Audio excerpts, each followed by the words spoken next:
So I've had a horrid day at work today and I'm feeling a bit Therefore, I've decided that the best way to be spending this gloomy October evening while there is a storm outside is to drink some tea and draft a Swiss waist. Shout out to my friend who I'm going to visit tomorrow, who has reminded me that the 1860s sometimes are palatable. What is definitely palatable about the 1860s is how cute the Swiss waist is. So I will be making one tonight. I'll be drafting the pattern, and I mean, how hard can it be, right? Shout out to the fabric I took from my mum's house in London when I was moving to Poland. Don't remember if I asked her if I could take it. It's about to be a Swiss waist though. I always make my patterns on this very specific brown paper, which is not an actual pattern paper, but it is leftover packing paper from the pandemic when we'd have to order everything in.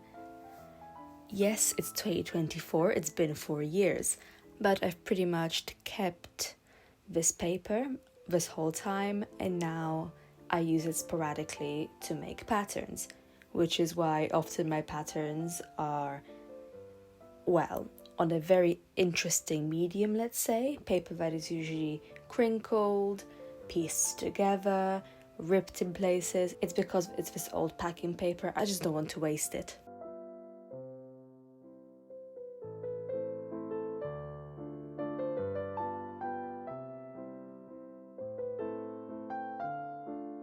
See, I did say this was going to be a very chill, laid-back video, and it is. I looked at a few sources from the early 1860s, just kind of looked at some pictures, looked at some patterns, and kind of went, yeah, too much effort. I'm not going to be actually drafting, I'm not going to be printing anything. I'm not going to be putting too much thought into this. So I just kind of looked at the shapes they had going on and came up with this. Also tweaked the proportions a little bit to fit my tastes. I am not a big fan of Swiss waists that are equal in the back and the front. I think it looks a bit funky sometimes. So I did make the back smaller. And essentially when I'm done, we'll see if it's a car crash or if it worked.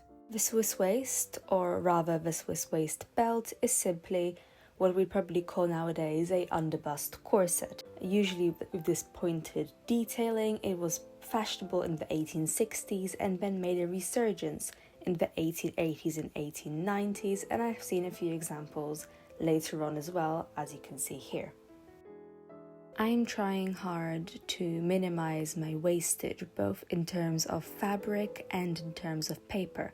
Hence the paper pattern from old scraps, and hence placing this pattern on the fabric in a way that really minimizes the cut-offs. I am cutting out the top layer in the black cotton I mentioned earlier, and I'll also add a lining out of this dusty, almost greyish pink satin that I found in my grandmother's wardrobe that she apparently received from a retired dressmaker that her mother used to go to. You can see peaks of this dusty satin later on when I start working on the seams.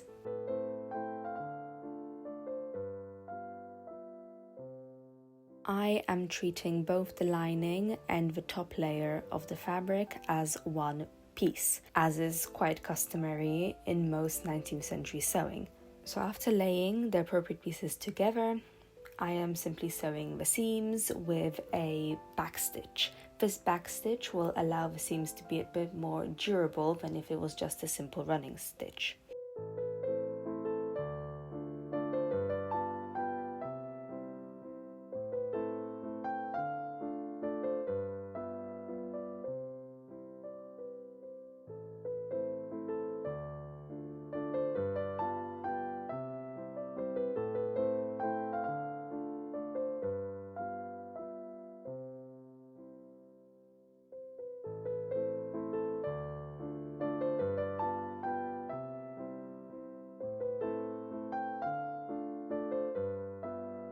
Sewing machines could be used for this period, however, I do not enjoy setting up sewing machines. When I sew by hand, I can simply grab my thread, grab my needle, grab my little work that I'm working on, put on something in the background to watch, and honestly, this is also the only time I ever watch TV of sorts, because otherwise I feel like I'm wasting time a little bit. I enjoy hand sewing as it's an opportunity for me to do some work while catching up on my pop media.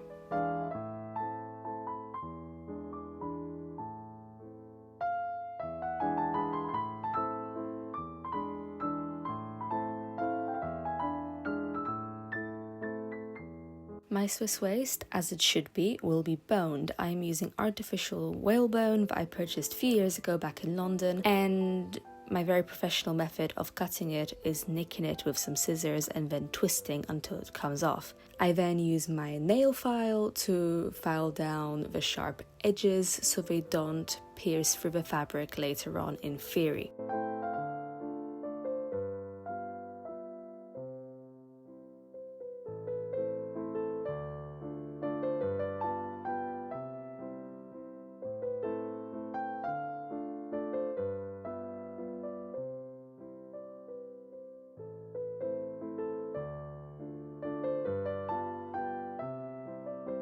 I fashioned the boning channels out of the same fabric as the top of the Swiss waist belt, so they'll also be black. I insert a strip of boning into essentially every seam, so each seam has a bone on it to, well, keep it in shape, stiffen it.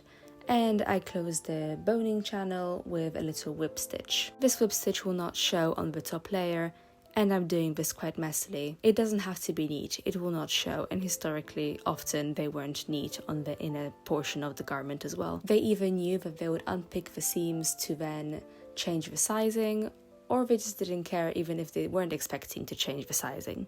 Can what I'm doing here be called hemming? I'm not exactly sure because I don't know if the edge of a belt counts as a hem. However, I am turning down the raw edges that are left over and securing them down so they don't fray. I'm having my regularly scheduled sewing pop culture moment while killing two birds with one stone, because I'm also tentatively learning Mandarin.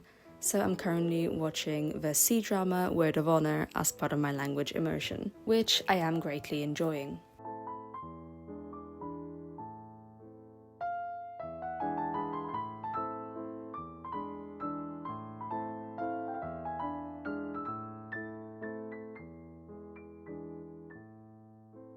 Potrzeba matko wynalazków. Essentially, need is the mother of invention. And this is what I'm going to be doing here, because I do not have an awl to push through a hole in my Swiss belt, so I am punching the hole through with nail scissors.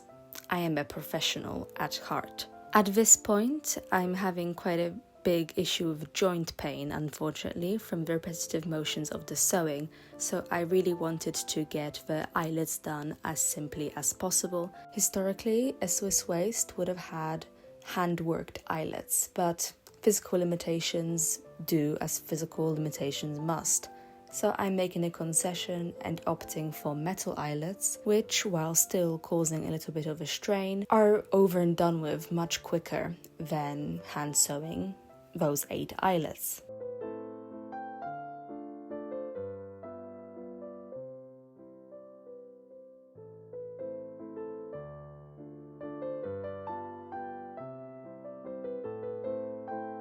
I am very sorry to my downstairs neighbors if they happened to be on the balcony below me.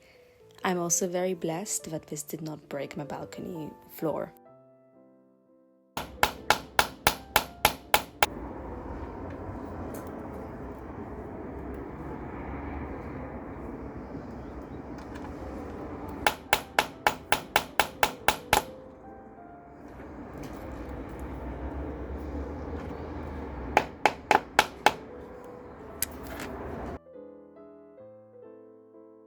I think it's very important to be aware of your own limitations. I am not a person in history, I'm a person that lives now.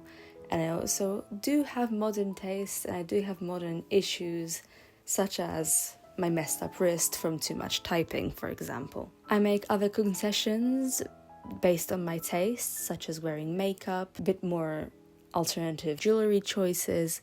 So these are changes that I consciously make, and as a result, I can probably say that these eyelets are also a choice I consciously make. It is a historical garment, but I'm wearing it today.